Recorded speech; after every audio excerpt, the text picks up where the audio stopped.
kind of consider your body and what it needs, not necessarily if the words coming out of my mouth say one thing.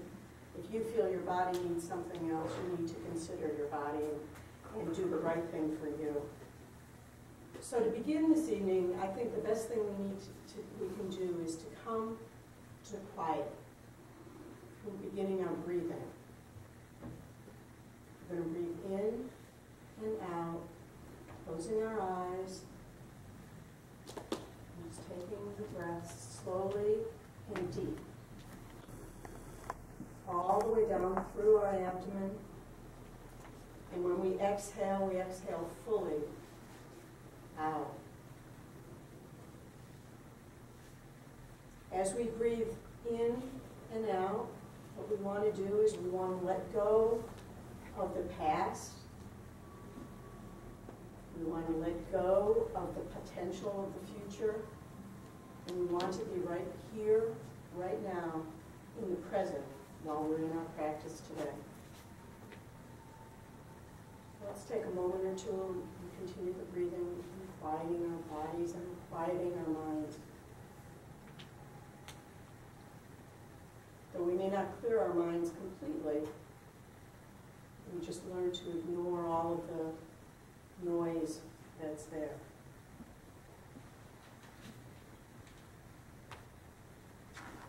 And as we move into the quiet, let's begin Ujjayi breathing. The Ujjayi breathing is something that we'll be using as we go through the asanas today. It's a deeper, fuller, more powerful breath. Often Ujjayi breathing is called ocean breath because it sounds a lot like the waves of the ocean. It's a deep breath in, back through our throats, and out. And it should be one that we can all hear amongst each other. So let's focus on the Ujjayi breathing for a few moments. I can hear everybody, that's great.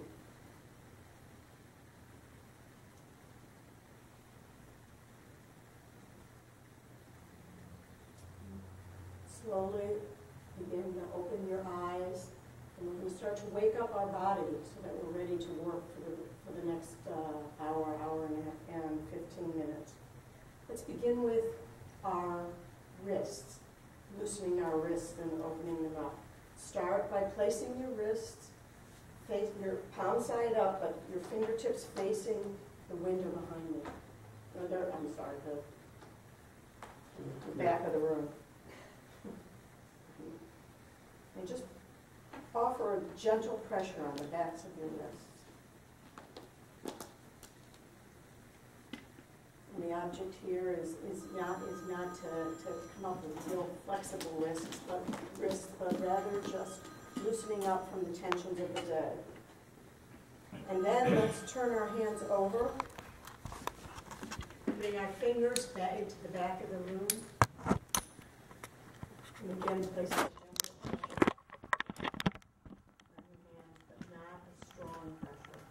Just to open. Think of it as opening. Breathing in and out. Now let's rise up and putting our hands on clasp our hands in front of us, and we'll do more loosening of the wrists, and that's by doing sideways figure eight. While we're breathing just in one direction, going sideways figure eight.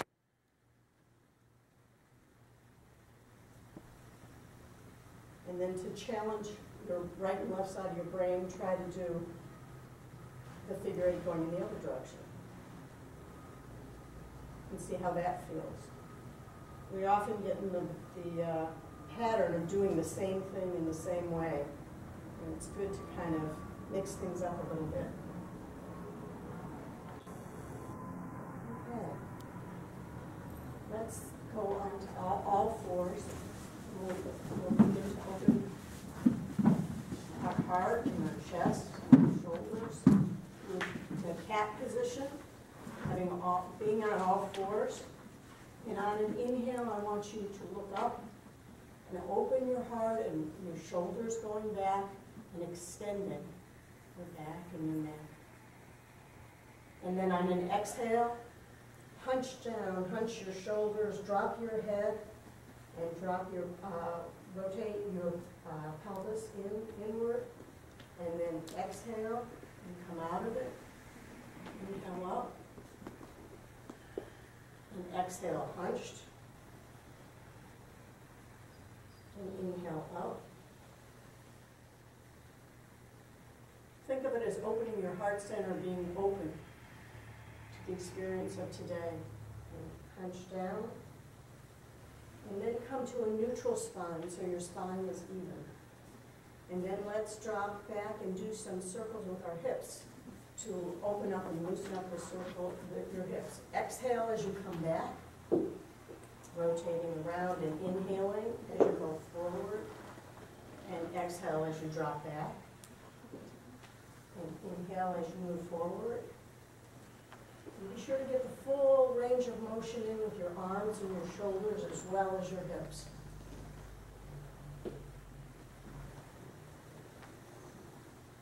Then let's reverse and go in the other direction. Again, inhaling as you come forward and exhaling as you drop back.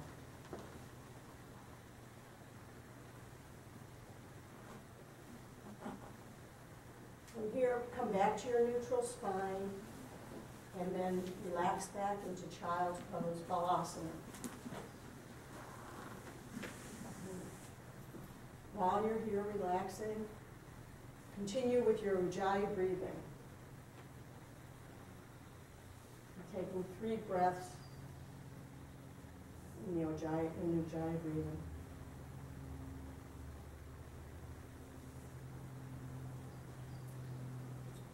As you release back into all fours, again, back into all fours. Curl your toes under, and then step forward with your hands, your feet between your hands, and into Uttanasana, forward fold.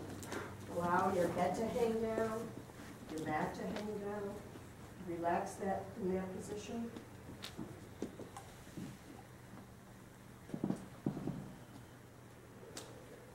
Then come up halfway with your hands on your shins. And on the next inhale, spread your wings and your arms and raise them up overhead. And bring your hands down to heart center. And then into Tadasana. Let's talk for a minute about Tadasana, that this is the mountain pose, and this is the basic pose, the basic position that we are in. In many parts of yoga, you're going to find yourself in Tadasana, or you're going to find yourself trying to get in that position with your feet firmly rooted in the ground, your head extended upwards, your shoulders go up and back and in their pockets. You want to have a full extension from your sacrum down into your pubic bone, 13 inches. And you want to think of your stance as that of the dresser drawers that are closed nicely. If we're bending over, we're going to find those drawers tipping out. If we're extending back, that 13 inches is going to be bigger than we want. So we want to be fully and straight in one position with our hands pointing forward, and this is Tadasana. From here, we're going to open our legs, hip width distance apart, or a comfortable stance so that you have strength in that position. And we're going to start moving our shoulders in loopy-groovy. We're going to start with circling our shoulders on either side, shifting our weight to the opposite foot as we're circling, opening up and back and down, and up and back and down. And then we'll move to our elbows, leading up and back and down, and up and back and down. And inhale, and exhale, inhale, and exhale as you come down, inhale as you go up. Now let's do a full expression with our hands. Circling palms pointing outward, leading with your little finger. And again, inhale as you go up, exhale down. Inhale up, exhale down. And then let's come back to neutral. And let's extend out to the corner of the room with our hands going up and out, reaching out, and reach out. And again, reaching the opposite direction, shifting that weight and feeling a good stretch. Good stretch. And coming back down. And let's just swivel our bodies. But the important part here is not that we're twisting, it's not that we're spinning with our shoulders, it's that we're moving from our center, from our core. And it's a full movement to either side. And our arms and shoulders just follow behind.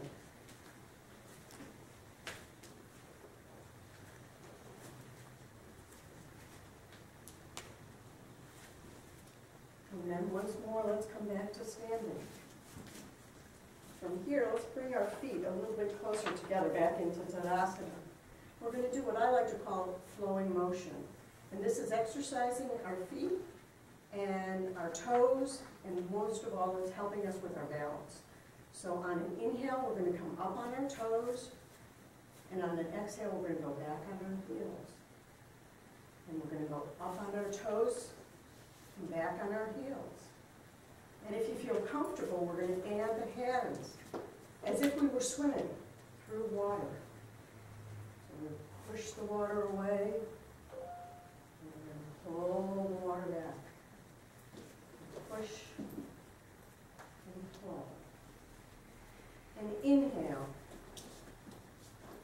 and exhale. And this is a position or an asana that's something that we can do. You don't need to have a yoga mat to do it. You can do it at the supermarket. You may not want to do the hand motions, but you can do it at the supermarket. You can do it while you're talking on the phone. But the best part is that it's going to enhance your balance. And as we age, the issues of balance only get more and more difficult. So this is a real important one to do. Let's just do it 1 or 2 more times, and then come back to standing. Let's finish the wake up warm-ups with the palm tree by extending our hands up over our head, looking down, our shoulder looking down, and stretching outward. And this is not, be careful here not to tilt your arm, but to stretch and reach upward. And this gives you a big stretch on your side. Your latissimus dorsi is stretched and open. And then let's come back down, raise the other hand up, look down, and stretch. Down. One more time on each side.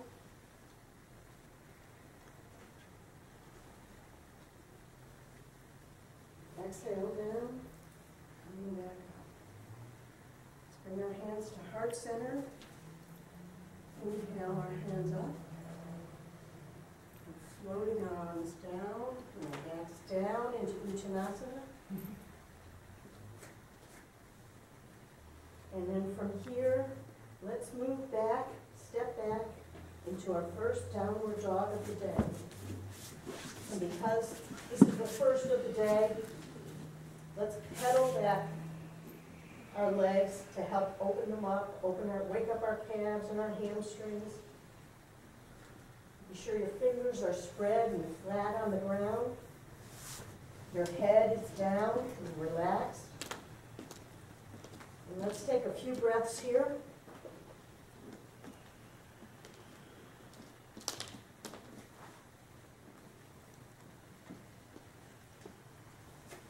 And on the next inhale, step forward, feet between your hands. And then on the next inhale, raise your hands up and raise your body up and your hands up overhead, and bringing your hands down to heart center.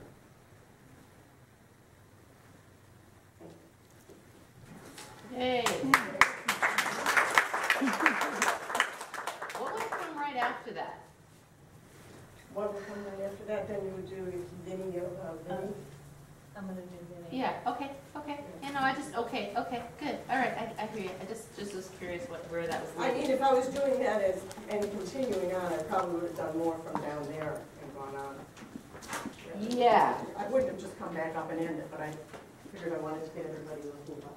We'll talk through Sissy first. I'm just gonna move it over so Oh, you'll sorry. have a straight line to the main tool. Yeah, do you mind if I just, you can sit, folks.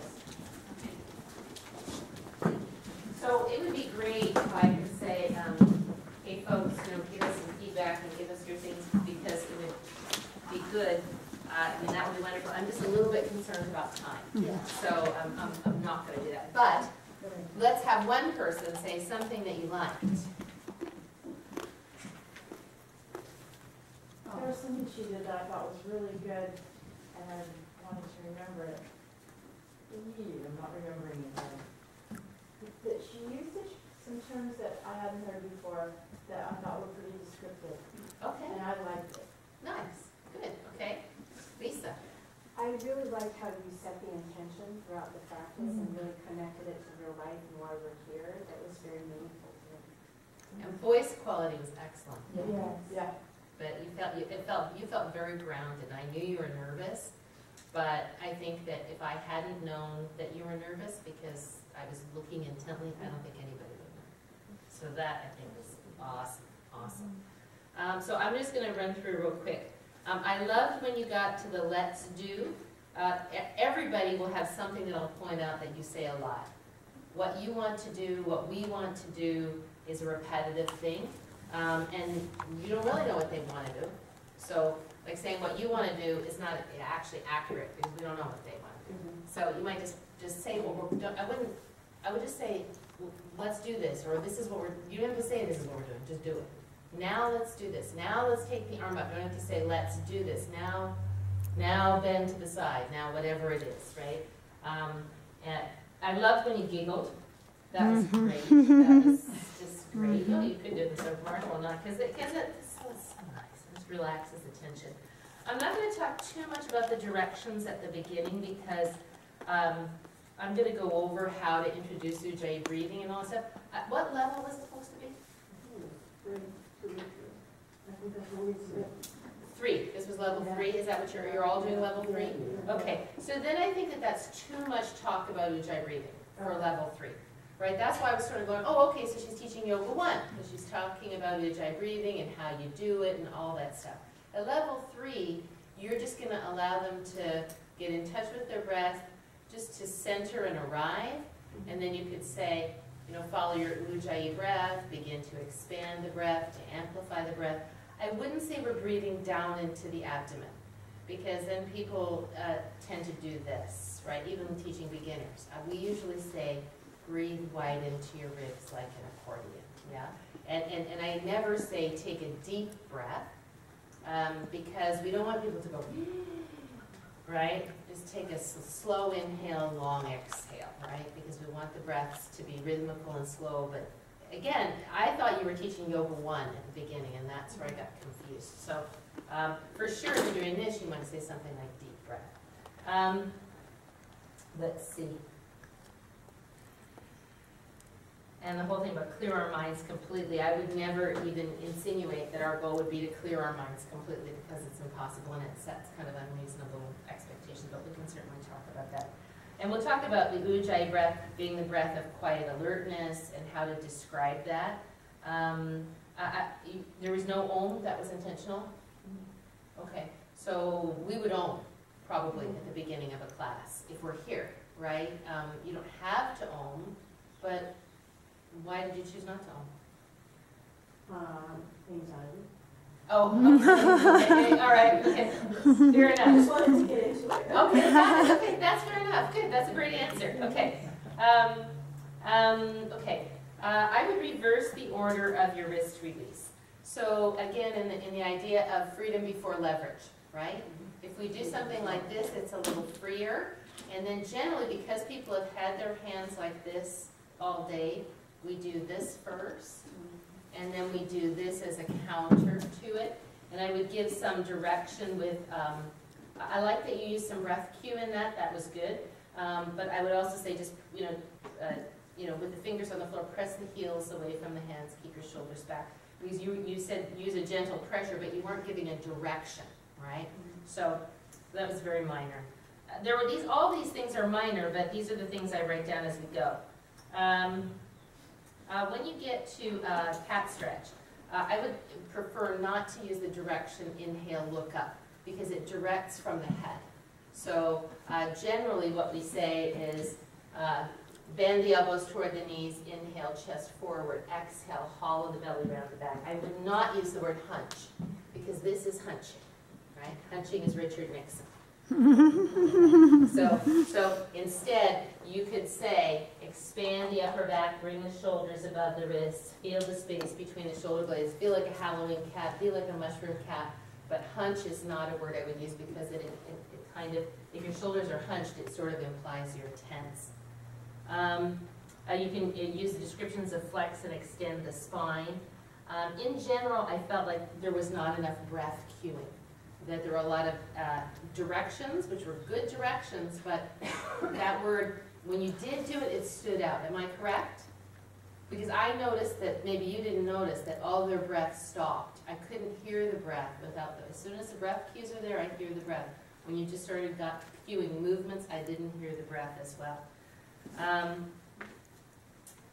I like to do hip circles before cat stretch as opposed to vice versa for the reason that when you move in this way, you increase the space between quadratus lumborum, or between the pelvis and the rib, the quadratus lumborum.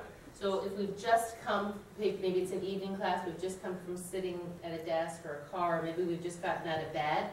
If this is the first movement, it's a contraction. So it's not like it's going to kill them or it would be terrible.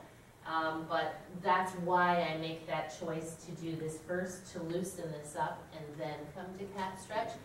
Sometimes at Yoga 3 level, I leave out the hip circles though.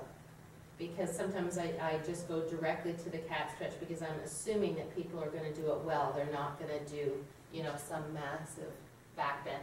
And like, I'm not sure, I liked it that you said open the heart, but because I like that idea. But I'm not sure this really opens the heart because your arms are like this. But I kind of like the idea, so I feel kind of neutral on that. Let's see. Can I give a suggestion on that? Yeah. Sometimes I'll say lift the heart, or the heart lifts, or the heart opens as you come forward. Yeah. So that you have that sensation of broadening across the chest, but not shifting the head and Not the lifting head, the yeah. chin. No, I like that. Good. Also from when we go to child's pose, you have them come to a neutral spine to child's pose. We for sure, when we go back to child's pose within this, want a spine inflection.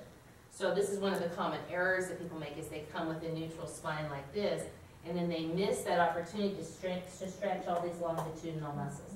So we really want to come back to child's pose inflection.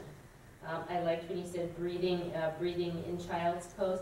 That's a great place to talk about where you place the breath. Place the breath at the bottom ribs, feel the bottom ribs expand. Because when you do that, you're kind of directing their attention. And that's where I didn't know, that's where Dr. Hendry said, step forward with your feet between your hands. I was thinking, well, if it was Yoga 1, you'd use blocks, so maybe it's Yoga 2. See, if it were Yoga 3, I don't know why, I would go to down dog right there. You've released the wrist, you've got that going, because then it's kind of weird to do all this stuff, the movie groovy and stuff, and then go to down dog and then come back up to do your Vinyasa. It doesn't have super good flow. Like, you're right there anyway. Then you could come up. And then I do movie groovy with Yoga 3 people, particularly first thing in the morning. Yeah? I would do it less in the evening. So we could consider that a morning class, and I think that would be good. I really liked your description of the neutral spine and the chest of drawers. Again, to me, that would be a Yoga 1, Yoga 2 thing. By the time you get to Yoga 3, you might just say, don't forget your chest of drawers, make sure you keep everything in, watch that you don't arch your back, or something like that. But I know you were trying to give information, so that was good. It's kind of hard because it seems like if you're just giving poses you're out of context, and that's why I knew I was over teaching. Right. What you were doing for Yoga 3. Yoga 3. Yeah. Yeah, so I mean, I think that's fair, and what you did was good. The only thing I would suggest is that you could say, from here to here on me, it's not even nearly 13 inches. Oh, it says like 8 inches, you know? And you don't even have to use that analogy if you want, but yeah, you can say 2 flower pots, you can say it completely differently, but just to make it clear that, I thought how you said you don't want to push them out and all of that stuff, or it's preferable not to push them out, because if you push them out, your back arches, all that stuff. Tadasana, it's Tadasana. Ta is the first syllable, right? And what? He said that on Sunday. Yeah, so no big deal. And then like Ardha Uttanasana, generally Ardha Uttanasana is a yoga 3, which is good, but I wouldn't come from Ardha Uttanasana up. I would come Uttanasana, maybe Ardha Uttanasana, fold, and then come up. Yeah, because then you get that folding, because it's kind of a disjointed motion to come up from here, and it really wasn't created for that. It was created to step back. I thought it was interesting when you said palms outward as you circle the arms. I generally have the palm down and then the palm up. But I didn't mind the palms outward. It's just then you might have to do this, because I was going, well, oh, that's kind of interesting. I usually just let them move their arms any way they want across, and then I say palm up to open the chest, yeah? When you were reaching side, you were reaching in front of your face. So you want to reach to the side like you want them to do. I liked the talk about the swiveling. There was no breath cue on that, but I love the talk about the core. I love the flowing motion thing. I thought that was really neato. It's different than what we do, but it's neat. The only thing I would think is that like now, one of the reasons that I do like this is because I want to stretch the sole, the toes with legs straight. Is it supposed to be knees bent? Come up to toes, bend knees, heels up with bent knees? Oh, okay. Okay, so yeah, because I like it with bent knees. If it was straight legs, that would be kind of weird. Yeah, that feels good. I thought that was beautiful, actually. I liked it a lot. And it'd be cool if you threw stuff in from Tai Chi. I think that would be wonderful. That'd be great. And I loved how you said strengthens the calves, enhances your balance. You know, and at a yoga 3 level, saying something like, we all need to do this, right? Because people are saying, when are we going to do our sun salutation? And then talked about the lats. That was good. I think you went a little bit too far in your palm treat, which was, you almost had some rotational quality, so maybe a little less. Yeah, that's it. But all in all, I thought it was really good. Yeah, and those are minor things, don't you think? Yeah. Was that nice enough? Yeah. You took longer than she did. All right, well, it is what it is. What can I tell you? Don't give me anything to say.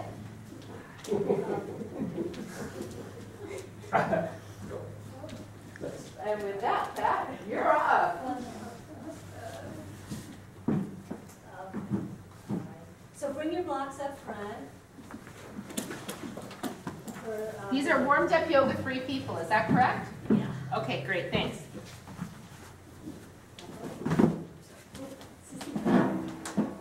Okay.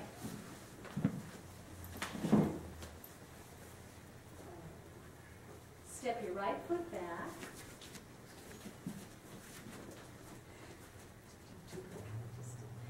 And look down and make sure everything is facing forward. And you have 3 lanes of traffic.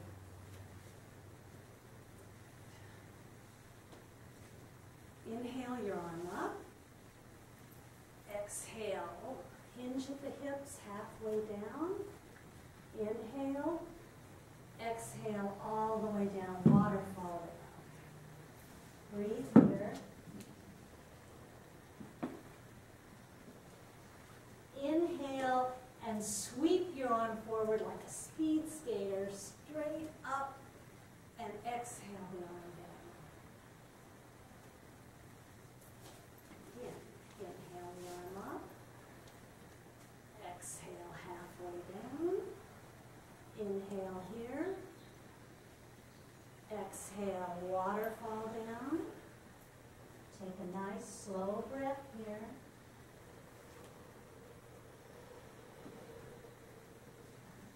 Inhale. Extend your spine up. And exhale, lower down. Again, inhale, up. Exhale, extend the back. Hold it halfway. Inhale. Exhale, all the way down.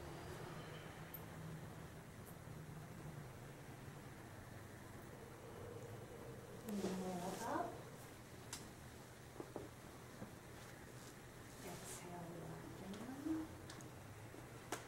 Do that one more time. Inhale, the arm up. Exhale, hinge at the hips, halfway. Exhale, waterfall down. Bring both hands down.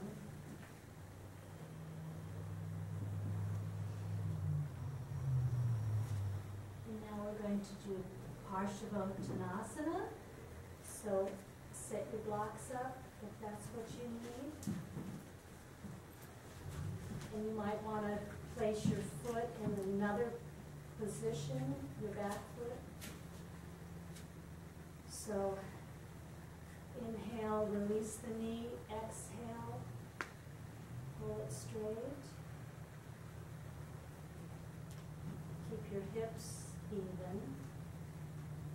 Release that knee once. Exhale back again. Contract your quad so that you're not hyperextending your knee. Make sure your back is in a neutral position, extended. Don't force the stretch, but try to keep your hips level in the back by pulling your left hip back.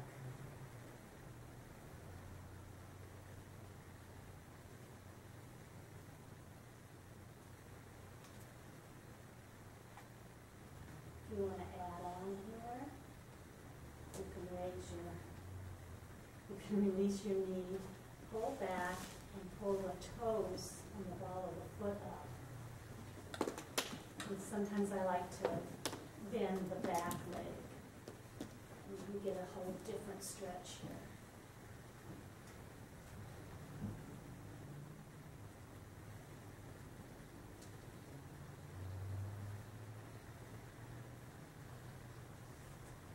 Remember to keep your hips level. Keep pulling that left hip back.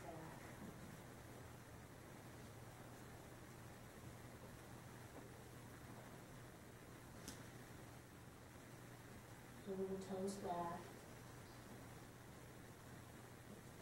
And when you're ready, we're going to turn to spider. Take your block with you if you need to extend your back, be up higher to extend your back. And your legs are going to be wider. Now when you go from side to side, start the other knee as soon as you start to move, bend the other knee. So it's a smooth transition side to side, no bounce. And keep your ribs up when you're doing this. No arched back. And no humping either. Keep it extended. But the ribs up. Needs a ruler. I can bring a strap if you'd like to hit them. Also, I got a direction today. Keep your pelvis under and your ribs up. I was sticking my pelvis up and arching my back, so try to keep your back neutral as possible.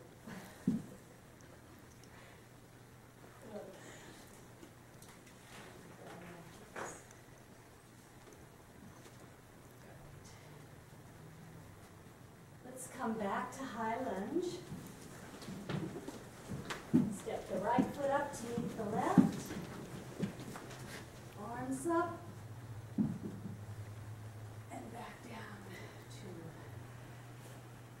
Ah, Dawson. We're gonna do the other side now. So let's step the left foot back.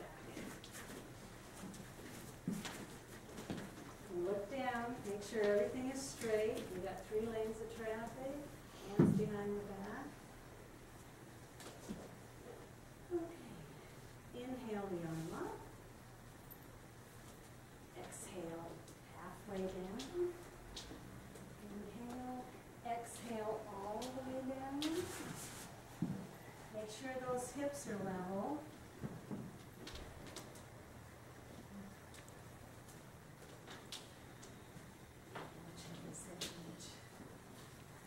And then come, sorry, on your own breath. Let's try that again this time. Okay, start. Left hand up. Halfway down. Take a breath. Keep the back extended and the hips level. All the way down, waterfall down. And come up when you're ready.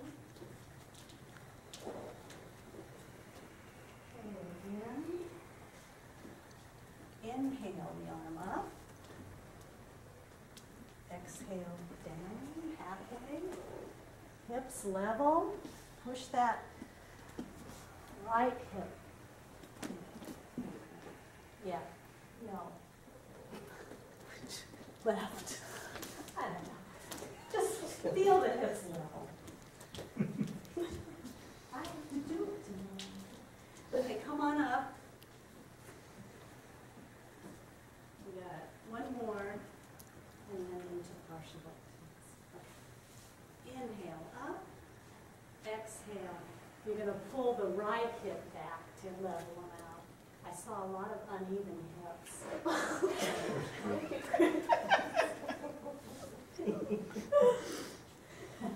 And I didn't know it's wonderful, but it's the right for you this time. Okay, let's stay down. Both hands down.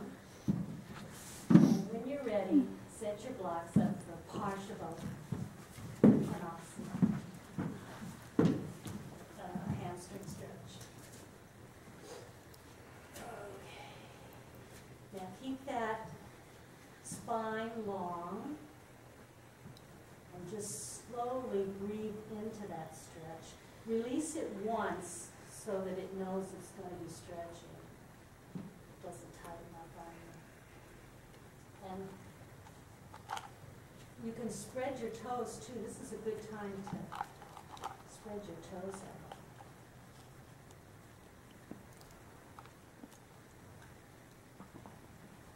And again, you want to keep your hips level. And this is a really hard one to feel, but I think if you pull on your right hip, pull it back, that helps.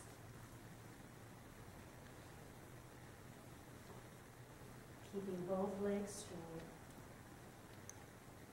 And again, if you want to add on lifting the toes and the ball of the foot, you can do that.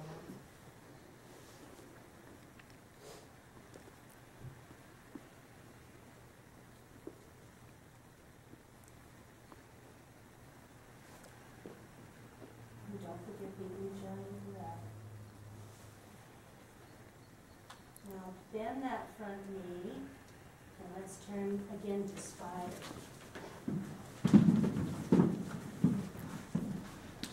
This time, pay attention to the back. Make sure it's you're in a neutral back. You're not flexing or pumping. You're not, flexing or arching.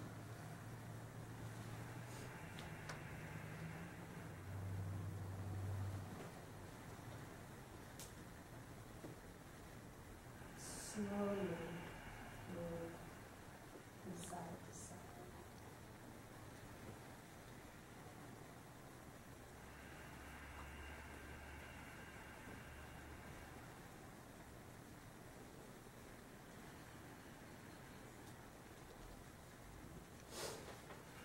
When you're ready, come back to high lunge. Step the right foot up. The left foot up to meet the right.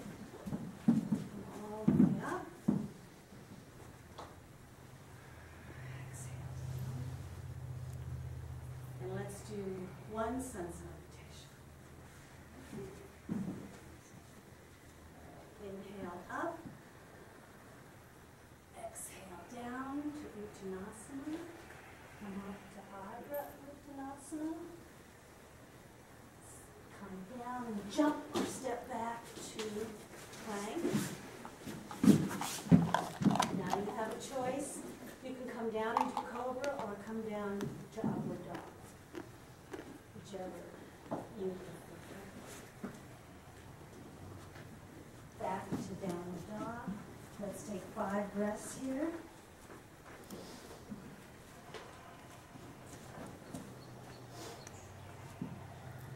Don't forget to wrap your arms here.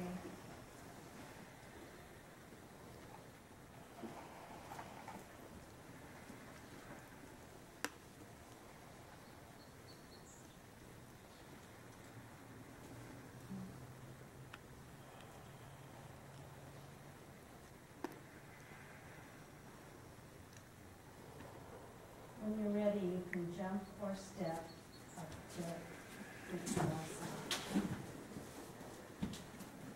Ardha Uttanasana, back down, Uttanasana, up.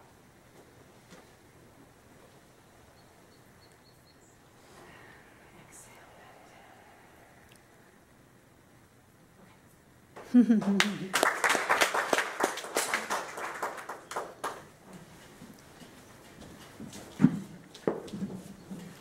Okay, good. Oh, I can stay back there. All right, wait. I don't know, that's fine.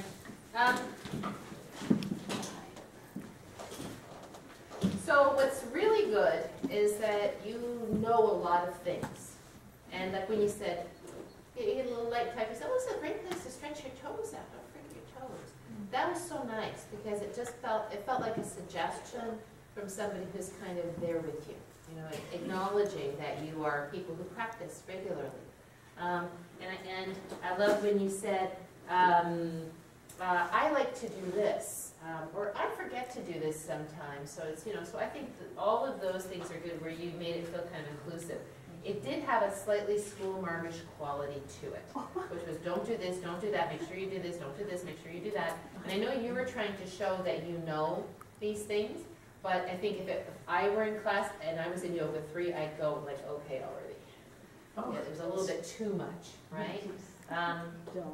So just before you get started, it would be good to say, because you launched right into it, you went, okay, let's step the right foot back. So it might have been good to say, let's have our blocks up front, we're going to do the Vinaya Yoga Speaking sequence, and we're going to add Parshvottanasana. Then that way they kind of know what's coming. Then they kind of know where their block should be and why. It just feels good to kind of know where you're going. Sometimes, as a teacher, you don't know where you're going. So you just, you can't really call it what's going to come next because you're not quite sure. But if you do know, it's kind of nice to give them that. I like that you really didn't have anything that jumped out in your language that made me go, oh, you know, that wasn't an overuse of something. So that was good. I think that there was a lot of though, inhale up, exhale down, and like up and down, up and down, up and down. There's so many more words that you could use. You know, sweep the, and I would use more rights and lefts, right? Even though you were here, the rights and lefts would help. Take the right arm to the side, feeling the chest open. You start putting that feeling in. You're kind of cueing them to the whole tone of what you're trying to do rather than just the direction. Yeah. And I saw that you were trying to vary your language and say things differently, and I think as your mouth gets more flexible with it, it will happen, because it gets balled up in your mouth. So I could see that you were trying to do that, and I thought that was really good, because I know you're thinking as you go. Let's just clarify this, because a couple people have put this in their sequences, and I maybe not have seen it. I don't like you to say, you're here and you go, inhale, release the knee, because that just feels like boom. I would say, inhale, bend the knee, exhale, draw the leg straight. So somebody just said, like, just use that word release a lot. Release has to be used really careful, because release to me means like let go, right? You could say, exhale, breathing here. Now let's release the stretch, bend the knee, inhale. Yeah? So I'd just be a little bit careful about that. I thought like mentioning the contracting the quads was good. I don't think that for Yoga 3, you needed to be doing so much at the beginning. I know your intention was to kind of do it at the beginning and then walk around. And probably that was good today because it got you calmer. If you had to walk around right away, it would have been confusing. To be honest, sometimes first thing in the morning, if I'm teaching Yoga 3, I do the first Viniyogas with them because I know they know it and I want to warm up. So it's a place for me just to do a little something, so if I have to demonstrate something later, I'm okay. But in general, if you're only teaching one class in a day, warm up before. So that if you choose not to do it, you can walk around, you can do what you're going to do. You know what got me really confused was when I was walking Right. around, I didn't know right from left anymore. Yeah. Like all of a sudden. You did. This Yeah. was you. This was you. I don't know, come on. You're kind of stumbling around. Oh my God, I don't know right You from look like left you're now. lost in the forest. I I was thinking about lost in Las Vegas in a casino. And you know, Exactly, I know. So if you're going to walk intentionally. And the first place you walk is to the outside of the room. You only walk into the room if you're going to somebody. Or if you've just, sometimes I move to the middle of the room to demonstrate something because it's easier for people to see me. But in general, you stay on the outside of the room unless you've just been with somebody. Does that make sense? Yeah. Yeah. Just to stand and talk, better to be on the outside of the room. It was a little bit too long staying in Parshvottanasana too, but I think you were just thinking. We generally do 3 Viniyogas and we stay on the third one. I don't know that you need to do 3 plus the 4. You said something in my notes that we usually do 4. It's, Okay, and then we stay on And the then, fourth. so I Yeah. changed. no, it's No, usually it's 2 stay on the third. Ah, Vini Yeah. yoga? Yeah. Yeah. yeah, okay. 2 3 stay on the times. third. I think Yeah. that, maybe I haven't been doing that. That's what I think I've been Yeah. doing for. No, it was in my 5 notes. years. I don't know. In my notes, you said Allison we does usually do 4. 4. Oh, Allison does okay. 4? Oh, all right. okay. Sometimes, every once in a while, I'll add a 4th. But You know, but very rarely. sometimes if there's a 4th, it's because I forgot how many we did. So that could be Yeah, it. yeah, that's Sometimes usually I why. forget all of them. That could be it. Mhm. So let's be clear too, when we're turning around from spider or something, we're not turning to high lunge. A bunch of people have used that. This is not high lunge position, and it's confusing to people. Yeah. Because we want high lunge to be this, with this hip fully extended. Oh. So high lunge is a completely different position than the turning positions that we use. So you can just say turn around your right leg, walk your hands and feet, walk your hands around your right leg, something like that. But don't call that high lunge because it's not high lunge. Okay. Maybe use the turn around your right leg and go into high lunge. So it should. If you're going, If you're going to high lunge. Yeah, if you're going to So go to side high lunge, and sure. proper No, I mean, pose you know, back and I'm not so sure, I've just always called it high lunge. People used to call it runner's stance. And the word lunging implies going forward, you know, so it's not optimal. If we wanted to call something else, we could, except for people kind of know what it means now. But high lunge is the position where the back hip is fully extended. So if we start calling this high lunge, or they're trying to get to high lunge and turn around, it doesn't really make sense. Also in the sequencing, for me, if I'm going to have them do Parshvottanasana after Viniyoga, which is a great choice, especially at Yoga 3, I'm probably going to have them step up, come up and go to Viniyoga on the other side, because you're not super stretched out in Viniyoga. It's just kind of a warm-up, and then coming like this is just a way to kind of release this, which was contracted, and then you come to the other side. But to add in a full hamstring stretch, especially for that long, it really imbalances you in the spider. I wanted to do spider, but somehow that one got put in there, and so I thought that came from you, and I was supposed to do it in that order. But that could have been just, I could have misunderstood it. Yeah. So Well, I would anyway, prefer I would just spider suggest that if or you're going to do this, if you're going to put this in, that's great. I think it's great. But then that's plenty. Then go to the other side, right? And then you could do both sides, Viniyoga, Parshvottanasana, Viniyoga, Parshvottanasana, then turn to spider. Yeah? Oh, I see. Yeah. Can Yeah. I- Then you just put it after. May I question something? Sure. Because I wasn't doing. One of the things we talked about in class a couple days ago was not keeping people in a certain place for too long. Right. And I actually feel that going from the Vini to the Parshvottanasana is just too much all on that. forward and on that leg. You're I right, because it was too experienced slow. You would do it faster if you were gonna do it. Yeah? So you do this, so you did 4 of those, you just do 3, you do a quick stretch, and then you're on, because it's yoga 3, right? But you're right, I agree. To me, it was lugubrious. But it would have been okay to do Vini Yoga to spider and then put the Parshavottanasana at the. Somewhere else. Mhm. Yeah, absolutely, that's what we often do. We go Yeah. Vini Yoga spider, Vini Yoga spider, or come up and down on the That's what toes, I or do. something like that. Yes, absolutely. Almost done here. I put don't meander. At some point you gotta let go of the hips level thing. Because you've already said hips level 15 times.